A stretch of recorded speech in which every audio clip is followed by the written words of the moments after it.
Why do we hear so much about helicopter money lately? Here is what you need to know about the theory that for decades has inspired the work of famous economists and which has become strongly topical again. Many confuse the idea of helicopter money with that of quantitative easing, QE. QE is an unconventional monetary operation designed by the central bank to purchase government bonds held by banks in exchange for liquidity. In essence, the central bank acts as a captive buyer of the outstanding bonds. The effect provoked by QE is to lower interest rates, making it less expensive to finance consumption and investments. However, this indirect QE stimulation mechanism did not work entirely, as households and businesses were reluctant to borrow money despite negative interest rates. The helicopter money option is primarily a fiscal intervention that introduces new net financial assets into the private sector, stimulating the real economy directly and immediately, without passing through the financial system. For this reason, helicopter money is also defined by the term people's QE. Is there a hyperinflation risk? One of the main risks associated with money launched from helicopters is that it could lead to a significant devaluation of the currency and an exponential growth in inflation or even hyperinflation. As more money is printed and the supply increases, the value of the domestic currency may, in fact, decrease significantly. Since 1920, 56 documented episodes of hyperinflation have occurred, some of which involved monetizing public debt in order to support government spending now out of control. The danger is that the decision-making process of governments will become increasingly dependent on helicopter money and that any remaining constraints against excess paper money in the system would be abolished. The most famous cases of hyperinflation are those who have exploded in the Weimar Republic, Zimbabwe, and Venezuela. All of this historical evidence shows that human nature plays an important role in ensuring that helicopter money can truly be successful. The Fed does not work for the American people. Its goal is to enrich those who own and control it. Period. Make sure you have gold and silver, people. It is your only defense from the banking system collapse, the plan that will keep people and nations in debt and enslaved for generations to come. This was the Atlantis report. Helicopter money is already here, and the Fed is now actively monetizing debt the Treasury sold just days earlier using dealers as a conduit. The Fed is already conducting helicopter money. This helicopter money is money provided to rich people and even richer corporations in the form of tax breaks.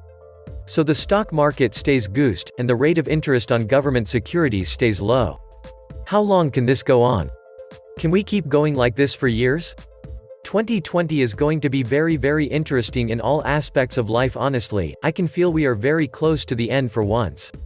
The Fed's charter prohibits it from directly purchasing bonds or bills issued by the U.S. Treasury. That process is also known as monetization, and various Fed chairs have repeatedly testified under oath to Congress that the Fed does not do it. Of course, the alternative is what is known as helicopter money, when the central bank directly purchases bonds issued by the Treasury and forms the backbone of the MMT monetary cult. But what if there is at several day intervals between Treasury issuance and subsequent purchase? Well, that's perfectly legal, and it's something the Fed has done not only during QE1, QE2, and QE3 but is continuing to do now as part of its QE4, not QE. The Fed is undertaking diabolical sorcery. Since they are magically creating enormous amounts of funny money and buying the debt no one wants to hold, we must be at the final phase of their monetary system destruction. I understand why central banks are buying gold. These rules are so easy to get around, I wonder why they bother making them. Yeah, the banks are going to purchase T-bills, or they don't get their special elite privilege of access to the Fed. Who gets access to 0% or less interest? Hint, never a normal person with absolutely perfect credit for their entire life. JPM is buying T-bills at 50% margin, then repo half back to the Fed and leverage the new cash at 5-to-1 to offset mark-to-market issues. There is no need to pay depositors interest when the federal government supplying all the assets a bank or hedge fund could ever need. Every country is doing this. Each and every one. What does anyone think built those empty cities in China? Real money? The US needs this just a little longer to prevent the populace from rioting.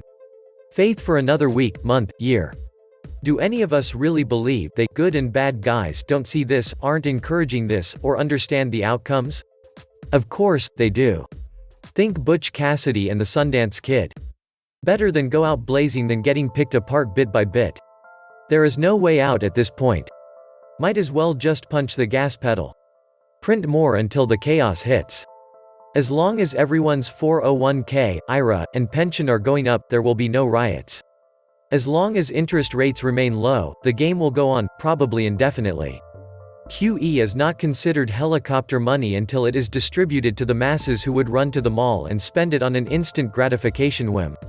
Helicopter money is when the Fed, Treasury writes a check to every man, woman, and child in the US and calls it a tax rebate or universal basic income. Imagine for a moment that millions of banknotes rained down from the sky, precisely from a helicopter in flight. This economic event is called helicopter money. Helicopter money theory is nothing new. It was first exhibited in 1969 on the occasion of a university lecture conducted by the father of the liberal economy and Nobel Prize winner Milton Friedman.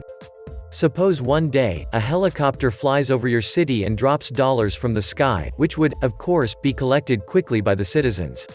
Let's also assume that everyone is convinced that this is a unique event that will never happen again. According to Friedman's hypothesis, people would take advantage of this one-off monetary gift and spend it quickly, thus restarting the economy. More recently, the idea of helicopter money has not gone unnoticed by fans of the famous Spanish TV series La Casa de Carta, when the professor's band, albeit for purposes other than those proposed by Friedman, began to launch billions of banknotes from the sky, causing chaos in the streets of Madrid. Why helicopter money and why now? Helicopter money is to be understood as the last hope to restart consumption and investments and avoid the specter of deflation, that is, the drop in prices in the economy. It is a bit like using the defibrillator to revive the heart of the patient in cardiorespiratory arrest. While the world economy is experiencing a phase of depression of productive activity and mistrust of consumers and businesses, with the prospect of a new recession at a time of interest rates at historic lows. Today, the attraction towards the theory of helicopter money is back in vogue.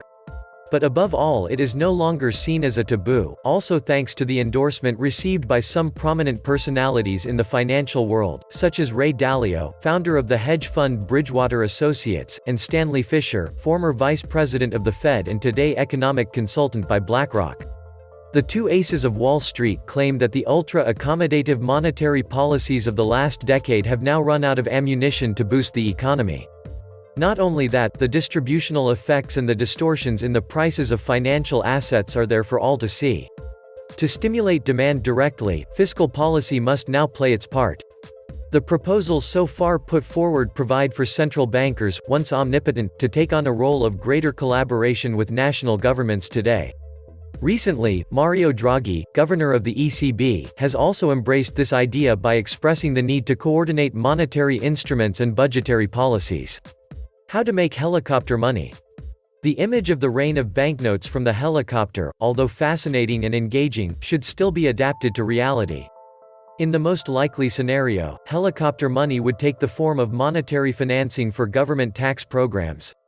Basically, the central bank would print paper money to finance the government's economic plan. Once funding from the central bank is received, the government would have the resources to undertake new infrastructure projects or financial tax cuts. In the most radical hypothesis, money could be credited directly to citizens' current accounts. In this case, the central bank would undertake to make a monthly transfer to all citizens with a current account, until inflation reaches the target. People could use the money to spend freely in the economy without restrictions. In the Weimar Republic, Germany, the mark and stock market both peaked at the same time during the hyperinflation. Stock prices and nominal currency rose in tandem. This is an election year, so expect to see the Fed feed the economy to keep this bubble alive long enough to be able to point to it as an accomplishment by Trump. Don't expect either party to address the debt, they all want to feed at the trough. While all this is true, the question no one can answer is what alternative does the Fed have? They're so long past the point of no return that monetizing the debt is the only way that millions of Americans can get up in the morning and go to work at a job that doesn't come close to producing as much as they consume. Basically, the Fed has put itself in the position of holding the US economy solely under its control, which is all fine, providing black swan events that happen are confined within the US market. Black swan events that happen in Europe or elsewhere in the world are a whole different kettle of fish. That is when the shit hits the fan. The private banking cartel known as the Federal Reserve was given a pass, in 1913, to create money out of thin air to make these T-bill purchases. The question of where did the Fed get the money to monetize this debt is so rarely asked or explored. In 1913, New York bankers induced some corrupt Congress critters, after most had gone home for Christmas recess, to 1. Allow the private cartel to create money to purchase U.S. debt. 2. Establish a national income tax so the lemmings would pay interest on said U.S. debt. 3. Establish tax-free foundations, Rockefeller, Carnegie Mellon, Ford, etc. Because the big boys had no intention of paying the tax listed in 2. And then, 4. Money from these philanthropic foundations is used to march through the institutions, to buy control of these institutions to suit the big boys, for profit and global governance agendas.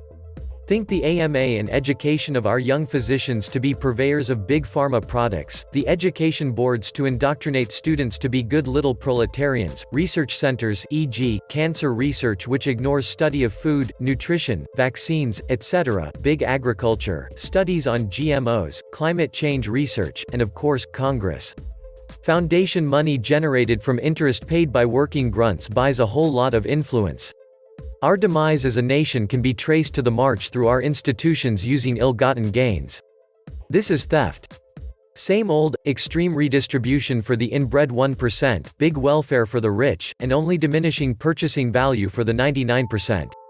Helicopter money is when the people get guaranteed jobs, the money actually circulates, as opposed to being directly hoarded offshore by pedos. We are so fucked. And the waiting is the hardest part. Knowing a crash is going to happen, and knowing it will be the ugliest thing since I don't even know what, but not knowing when or exactly how bad it will be. If you ever run across a friend or a loved one or even an enemy that you are in a heated argument with, concerning whether or not the economy is actually fucked, versus everything is roses, and you are just the crazy one, show them a 20-year graph of the Dow, for starters, as an instant explanation of what the fuck helicopter money actually means. If they still don't believe you, just walk away from the conversation. This was the Atlantis Report. Please like, share, and subscribe. Thank you.